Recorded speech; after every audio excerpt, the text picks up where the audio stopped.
குரானிலிருந்தும் ஹதீஸிலிருந்து வருடா வருடம் கொடுக்க வேண்டும், திரும்ப திரும்ப கொடுக்க வேண்டும் என்றுதான் புரிந்து வைத்திருக்கிறார்களே தவிர, நீங்கள் புரிந்திருக்கின்றீர்களே பழைய செய்தி என்று சொல்லுகின்றீர்களே, இந்த மாதிரி யார் ஒரு நபி தோழர் கூட புரியல.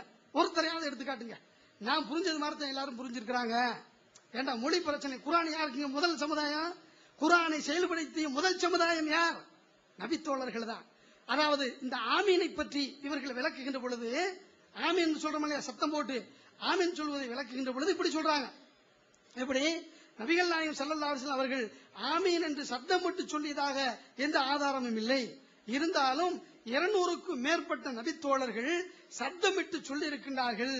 200க்கும் மேற்பட்ட நபித்தோழர்கள் சத்தமிட்டு சொல்லியிருப்பதிலிருந்து இந்த 200 நபித்தோழர்களும் சத்தமிட்டு சொன்ன காரணத்தினால இதை இப்படித்தான் புரிந்து கொள்ள வேண்டும் என்று சொல்கின்றார்களே.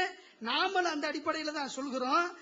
அதாவது குர்ஆனிலிருந்தும் அதாவது ஹதீஸிலிருந்தும் உங்களுடைய வாதத்தின்படியே தெளிவாக சொல்லப்படவில்லை என்று வைத்துக் கொண்டாலும் அதை இந்த ஒட்டுமொத்த சஹாபாக்களும் வருடா வருடம் கொடுக்க வேண்டும், திரும்ப திரும்ப கொடுக்க வேண்டும் என்ற கருத்தை தான் எல்லாரும் புரிந்து வைத்திருக்கின்றார்கள்.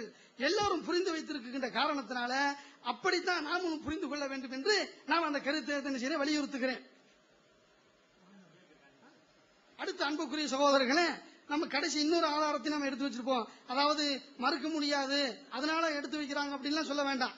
மறுப்பதா இருந்தா நாளைக்கு என்ன செய்யலாம், கேள்விகள் மூலம் மறுக்கலாம். இன்னொரு செய்தி என்ன அப்படின்னு கேட்டா, அதாவது நபிகள் நாயகம் ஸல்லல்லாஹு அலைஹி வஸல்லம் இந்த மவாஷி கால்நடைகளுடைய ஜகாத்தை பற்றி சொல்கின்ற பொழுது அதுல சொல்றாங்க. அதுல நம்ம ஒரு பகுதி என்ன 5 நிமிஷம் தான் இருக்கிறதுனால அந்த ஒரு பகுதியை மட்டும் என்ன செய்ய விளக்குறோம்.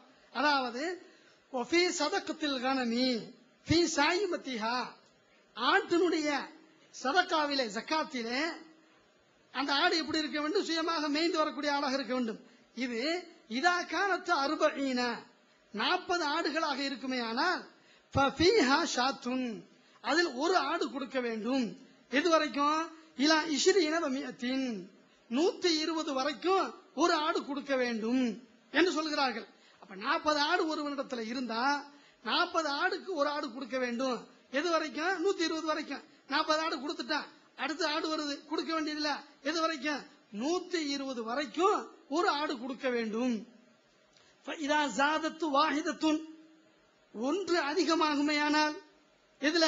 இந்த 120ல ஒன்று அதிகமாகுமையானால், இன்னொரு ரிவாயத்தில் எப்படி வந்திருக்குதுன்னா, இதா ஜாதத்து வாஹிதத்தன், ஒன்றை அது அதிகமாக ஆக்குமையானால், எது? இந்த 120 வந்துச்சே, இந்த 120 ஒன்றை அதிகமாக ஆக்குமையானால் ஃபீஹா ஷாத்தானி, அதில் 2 ஆடுகள் கொடுக்க வேண்டும். ஃபீஹா ஷாத்தானி, 2 ஆடு கொடுக்க வேண்டும். எதில் 2 ஆடு கொடுக்க வேண்டும்? ஒரு ஆட்டில் 2 ஆடு கொடுக்க வேண்டுமா, அல்லது ஏற்கனவே ஜக்காத்து கொடுக்கப்பட்டதாக இருக்கிறதே அதிலும் சேர்த்து எடுத்து கொடுக்க வேண்டுமா? இந்த ஹதீஸை தெளிவாக புரிந்து கொள்ள வேண்டும். நாளைக்கு பதில் என்ற பேரில் ஏதாவது சொல்லி சமாளிப்பதற்கு முயற்சி செய்ய வேண்டாம். இரவுல சென்று நீங்கள் என்ன செய்யுங்க, இன்ஷா அல்லாஹ் நல்லா அமர்ந்து ஆலோசனை செய்து பாருங்கள். உங்களிடத்தில் கேட்டுக்கொள்கிறேன், ஒன்று அதிகமாயமானால், எதுல? இந்த 120 ஆட்டுல ஒன்று அதிகமாகுமையானால் ஃபீஹா ஷாத்தானி, அதில் 2 ஆடு கொடுக்க வேண்டும் என்று நபிகள் நாயகம் ஸல்லல்லாஹு அலைஹி வஸல்லம் அவர்கள் சொல்கிறார்கள். அதிலே 2 ஆடு கொடுக்க வேண்டும் என்று சொன்னால் எதுலங்க 2 ஆடு கொடுக்கணும்? அந்த கூடுத ஒரு ஆடு இருக்குதே, அந்த ஒரு ஆட்டுல 2 ஆடு கொடுக்கணுமா? இது சாத்தியமா? அப்ப இன்னொரு ஆடு கடை வாங்கி கொடுக்கணுமா? அப்ப இது எப்படி புரிந்து கொள்ள வேண்டும்? 2 ஆடு என்பது ஒன்று அந்த ஏற்கனவே ஜக்காத்து வழங்கப்பட்டு இருக்கிறதே, அந்த வழங்கப்பட்டதிலிருந்து ஒரு ஆடு எடுத்துக்கொள்ள வேண்டும். அதாவது அந்த ஜக்காத்தை கணக்கெடுக்கின்ற பொழுது 2 ஆடு கொடுக்க வேண்டும் என்று வருகின்ற பொழுது ஏற்கனவே ஜக்காத்து வழங்கப்பட்டு இருக்கிறதே அதையும் கணக்கில் கொண்டுதான் சொல்லப்பட்டிருக்கிறது என்பதை இந்த நபிமொழி சந்தேகத்துக்கு இடமின்றி தெளிவாகவே புரிய வைக்கிறது. ஒரு ஆட்டை அதிகமாக்குமையானால் 2 ஆடு கொடுங்கடா, எதுலதான்?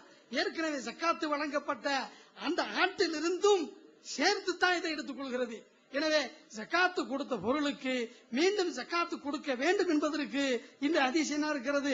ஆதாரமாக இருக்கிறது. இந்த ஹதீஸை ஸ்டேஜ் என்று சொல்லி எல்லாம் விளக்கம் கொடுத்து என்ன செய்ய வேண்டாம், திசை திருப்ப வேண்டாம். அன்புக்குரியவர்களே, நாம ஜக்காத்து கொடுக்க வேண்டும் என்று சொல்வதற்கு காரணம் என்ன அப்படின்னு கேட்டா, அதாவது தெளிவான இது போன்று இருக்கக்கூடிய சான்றுகள் ஏற்கனவே முதல் தரமான ஆதாரமா வச்சோம். அது பலவீனம் என்று சொல்லியே என்ன செய்தாங்க, மௌகூஃப்னு சொல்லி கடத்தினாங்க. நாம நியாயமாக வைத்த கேள்விகளுக்கு அவங்க பதில் சொல்லல.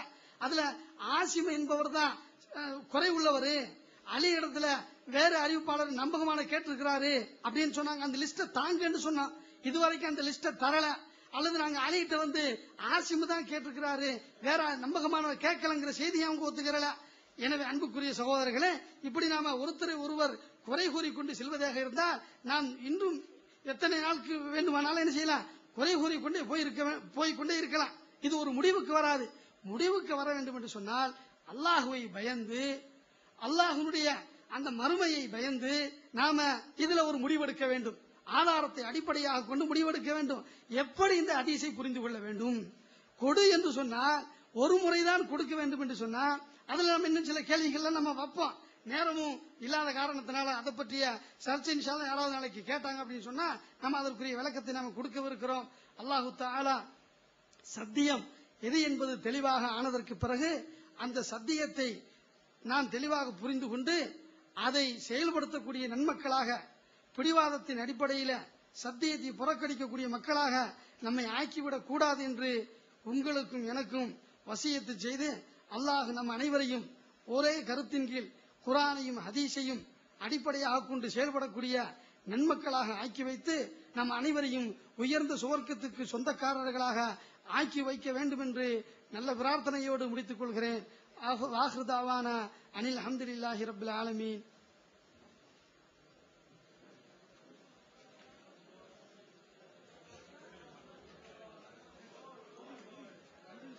سبحانك اللهم وبحمدك أشهد أن لا إله إلا أنت أستغفرك وأتوب إليك.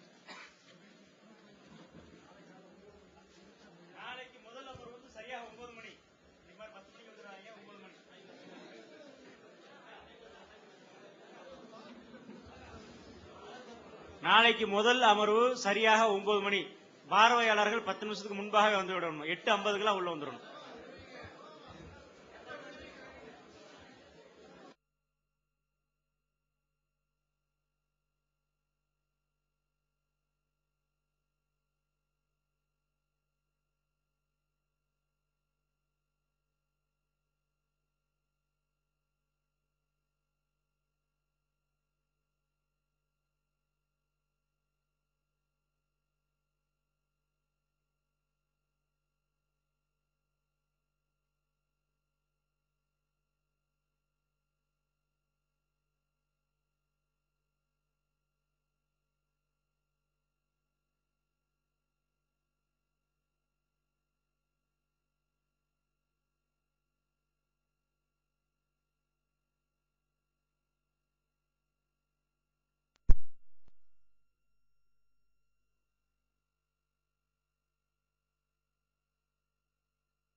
சரி சரிங்க சார், அப்படி 15 சரி.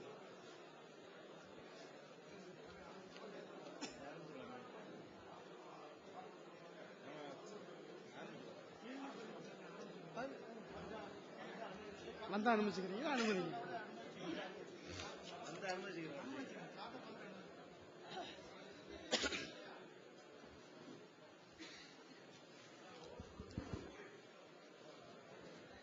அஸ்ஸலாமு அலைக்கும். இன்றைய விவாத அரங்குடைய சில ஒழுங்குமுறைகளை கவனிச்சுக்கங்க. இன்றைக்கு காலையில எந்த இருக்கையில நீங்க உட்கார்ந்தீங்களோ அதே இருக்கையில தான் நைட் வரை கடைசி வரை உட்காரணும். இருக்கையை விட்டு மாறக்கூடாது. அவர் கேள்வி கேட்கிறது வந்து இந்த பக்கம் இந்த தரப்புடைய ஒரு கேள்வினா இந்த தரப்புடைய ஒரு கேள்வி, ஒரு ஆளுக்கு ஒரு கேள்விதான். பதில் சொல்வதற்கு 5 நிமிடம் கொடுக்கப்படும். 2 தரப்பா இருக்கும். அதே நேரத்தில் கேள்வி கேட்கிறவங்க வந்து இந்த தரப்புல இந்த பக்கம் உள்ளவங்க இவங்கள்ட்ட தான் கேள்வி கேட்கணும்னு ஒண்ணு கிடையாது. நீங்கள் இங்கேயும் கேட்கலாம், அங்கேயும் கேட்கலாம். அதே மாதிரி அந்த தரப்பு உள்ளவங்க இங்கே மட்டும் கேள்வி கேட்கணும் கிடையாது, அங்கேயும் கேட்கலாம். சந்தேகம் இருந்தால் 2 தரப்பார்ட்டையும் மாறி மாறி கேள்வி கேட்டுக்கொள்ளலாம். ஒரு ஆளுக்கு ஒரு கேள்விதான். அதே நேரத்தில் இடையில எந்திரிச்சு போகக்கூடாது. இடையில வந்து உங்களுக்கு பிரேக் டைம் கொடுக்கப்படுது. 10:50 இருந்து 11:10 வரை 20 நிமிடம். அந்த நேரத்தில் வெளியில யூரின் போறதுன்னா அந்த மாதிரி டயத்துல போய்க்குங்க. அதுக்கு இடையில சலசலப்பு வேண்டாம். அவ்வளவுதான். கொஞ்சம் அடுத்து உங்களுக்கு வாய்ப்பு வரும்போது அதை நீங்க கேள்வியை கேட்டுக்கலாம். ஒரு ஆளுக்கு ஒரு கேள்வி இல்ல, டைம் இருந்ததுன்னா மீண்டும் திருப்பி சுத்துல வரும். இது